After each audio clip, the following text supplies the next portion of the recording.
Assalamualaikum warahmatullahi wabarakatuh. Kami dari kelompok 1 ingin mempresentasikan tentang bab 8 inovasi dan strategi produk baru. Saya Gina Erza Fortuna, NPM 18110110008 bersama rekan saya Esi Amelia Amanda 18110110002 dari jurusan Manajemen Genap S1 Reguler. Bab 8. Inovasi dan strategi produk baru. Kreativitas dan inovasi penting untuk pertumbuhan semua organisasi dan kinerja di pasar global.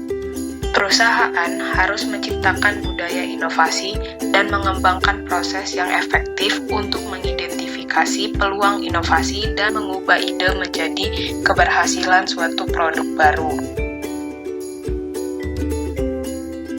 3 jenis inovasi. Yang pertama, transformasional inovasi. Transformasional inovasi adalah produk yang radikal baru dan nilai yang diciptakan adalah substansial. Contohnya, anjungan tunai mandiri dan kamera digital. Yang kedua, inovasi substansial. Inovasi substansial adalah produk yang signifikan baru dan menciptakan nilai penting bagi pelanggan.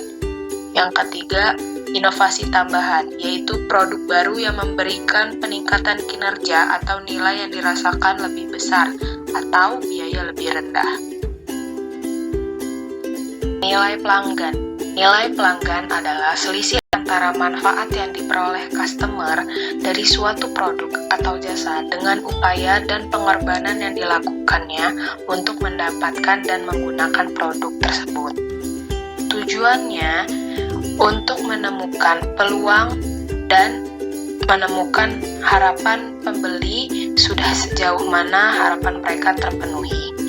Tujuan dari analisis nilai pelanggan ini untuk mengidentifikasi kebutuhan. Untuk yang pertama, produk baru. Kedua, perbaikan dalam produk yang ada. Ketiga, perbaikan dalam proses yang menghasilkan produk. Dan yang terakhir, perbaikan dalam mendukung layanan. Karakteristik inovator sukses ada 3. Yang pertama, menyadari realitas kanibalisasi produk. Kanibalisasi terjadi ketika sebuah produk baru menarik penjualan dari produk yang sudah ada. Proaktif kanibalisasi mungkin penting untuk banyak perusahaan untuk mempertahankan keunggulan kompetitif dan mencapai kinerja keuangan yang tumbuh. Yang kedua, perencanaan produk baru. Sebuah produk baru tidak harus menjadi terobosan teknologi tinggi untuk menjadi sukses, tetapi harus memberikan nilai pelanggan yang unggul. Hal ini juga diperlukan untuk mengatur beberapa batasan mengenai jenis produk baru yang akan dipertimbangkan untuk mengembangkan produk tersebut. Yang terakhir, mengembangkan budaya dan strategi inovasi. Bukti budaya inovasi dapat ditemukan dalam pernyataan misi perusahaan, pesan iklan, presentasi oleh eksekutif puncak, dan studi kasus dalam publikasi bisnis. Bayangkan saja jika dalam proses ini hanya didukung dengan kreativitas saja, maka pastinya suatu inovasi tidak akan terrealisasikan. Inovasi budaya membuat dan memperkuat budaya inovasi dapat didorong oleh beberapa faktor. Yang pertama, merencanakan dan menerapkan lokakarya 2 hari inovasi eksekutif puncak. Untuk mengembangkan rencana inovasi, ini akan melibatkan penggunaan tim lintas fungsional, alokasi sumber daya, penghargaan, dan matriks kinerja inovasi. Yang kedua, mengembangkan pernyataan inovasi. Itu untuk bertujuan perusahaan dalam pengelolaan dan tanggung jawab. Yang ketiga, melakukan program inovasi pelatihan. Itu diperuntukkan untuk karyawan dan manajer untuk mendorong komitmen dan keterlibatan di suatu perusahaan. Yang keempat, mengkomunikasikan prioritas inovasi melalui artikel, newsletter, dan presentasi kepada karyawan, pemegang saham, dan pelanggan. Yang terakhir, jadwal speaker inovasi. Itu diatur secara teratur untuk mengekspos karyawan untuk otoritas inovasi. Selanjutnya, strategi inovasi. Strategi ini harus mempertimbangkan kemampuan khas organisasi, teknologi yang relevan, dan peluang pasar yang memberikan nilai pelanggan yang baik sesuai dengan kemampuan organisasi. Inovasi pada intinya adalah aktivitas konseptualisasi serta ide menyelesaikan masalah dengan membawa nilai ekonomis bagi perusahaan dan nilai sosial bagi masyarakat. Jadi, inovasi berangkat dari sesuatu yang sudah ada sebelumnya, kemudian diberi nilai tambah. Inovasi bermula dari hal yang tampak sepele dengan membuka mata dan telinga, mendengarkan aspirasi atau keluhan konsumen, karyawan, lingkungan, dan masyarakat. Subjek penerapan inovasi sendiri bisa individu, kelompok, atau perusahaan. Strategi produk baru. Yang pertama, pengaturan khusus, yaitu produk tujuan tertulis yang baru seperti penjualan, kontribusi, keuntungan, pasar, saham, dan lain-lain. Kedua, mengkomunikasikan seluruh organisasi peran produk baru dalam memberikan kontribusi terhadap tujuan bisnis. Ketiga, mendefinisikan area fokus strategis bagi perusahaan dalam hal lingkup produk seperti membersihkan pasar dan teknologi. Yang keempat, termasuk jangka panjang. Proyek-proyek transformasional dalam portofolio bersama dengan proyek-proyek tambahan. Yang terakhir, mengadopsi pedoman ini, strategi harus membantu manajemen dalam memilih inovasi strategi yang tepat. Perencanaan produk baru yang sukses memerlukan di antaranya 1. Menghasilkan aliran berkelanjutan dari produk baru, ide-ide yang akan memenuhi persyaratan organisasi untuk produk baru, dan meletakkan di tempat orang, proses, dan metode melakukan kegiatan dan mengevaluasi produk baru. Ide mereka bergerak melalui setiap tahap perencanaan. Inisiatif berikut ini penting dalam efektif menerapkan proses perencanaan untuk mengembangkan dan memperkenalkan produk baru.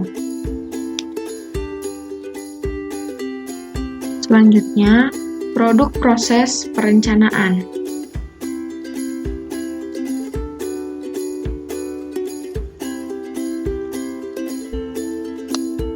Ide generasi dipandu oleh strategi inovasi produk baru. Menentukan ide-ide baru yang menjanjikan adalah titik awal dalam proses pengembangan produk baru. Berkisar generasi ide dari perbaikan inkremental dari produk yang ada untuk produk transformasional. Kedua, sumber ide. Produk baru, ide-ide berasal dari berbagai sumber. Membatasi mencari ide-ide kepada orang melalui kegiatan penelitian dan pengembangan internal terlalu sempit pendekatan untuk kebanyakan perusahaan. Sumber ide-ide produk baru meliputi laboratorium, karyawan, pesaing, penemu luar, akuisisi, dan anggota rantai nilai. Semakin perusahaan mengembangkan pendekatan inovasi pasar terbuka untuk ide-ide menggunakan lisensi, menghasilkan usaha dan strategis alliances dengan membuka batas-batas mereka untuk pemasok, konsumen, peneliti, meningkatkan atau menurunkan upaya pemasaran mereka dan membuat perubahan lain dalam tindakan pemasaran mereka. Hal ini juga penting untuk membantu lingkungan pasar untuk mengidentifikasi pengaruh yang tidak biasa, seperti dalam kondisi ekonomi. Ketiga, komersialisasi, yaitu memperkenalkan produk baru ke pasar, menyelesaikan rencana pemasaran, mengkoordinasikan kegiatan masuk pasar di seluruh fungsi bisnis, menerapkan strategi pemasaran dan pemantauan dan pengendalian peluncuran produk. Yang keempat, rencana pemasaran. Pengenaian pasar memerlukan strategi pemasaran yang lengkap yang dijabarkan dalam rencana pemasaran. Rencana ini harus dikoordinasikan dengan orang dan fungsi bisnis yang bertanggung jawab untuk pengenalan, termasuk penjualan dan manajer pemasaran, dan manajer dari bidang fungsional lainnya seperti operasi, distribusi, keuangan, dan sumber daya manusia. Tanggung jawab untuk peluncuran produk baru biasanya diserahkan kepada manajer pemasaran atau produk. Atau, perusahaan dapat mengalihkan tanggung jawab untuk perencanaan produk dan tim pengenalan pasar. Yang kelima, pemantauan dan pengendalian. Pelacakan real-time, baru kinerja produk pada tahap masuk pasar sangatlah penting. Layanan informasi standar, misalnya sumber daya informasi, yang tersedia untuk memantau penjualan produk-produk seperti makanan, kesehatan dan kecantikan, dan obat-obatan. Informasi untuk layanan ini adalah dikumpulkan melalui audit toko, panel konsumen buku harian, dan layanan pemindai. Studi pelacakan khusus mungkin diperlukan untuk produk yang tidak termasuk dalam layanan informasi standar. Internet dengan cepat menjadi informasi produk penting baru, pengumpulan dan pemantauan kemampuan. Kegiatan ini meliputi komunitas online swasta dan panel penelitian yang menyediakan perusahaan dengan umpan balik pembeli. Terakhir, variasi dalam proses perencanaan produk generik baru. Proses perencanaan produk baru didasarkan pada logika yang didorong oleh pasar dan berfokus pada kebutuhan pelanggan. Sementara fokus berorientasi pasar selalu penting.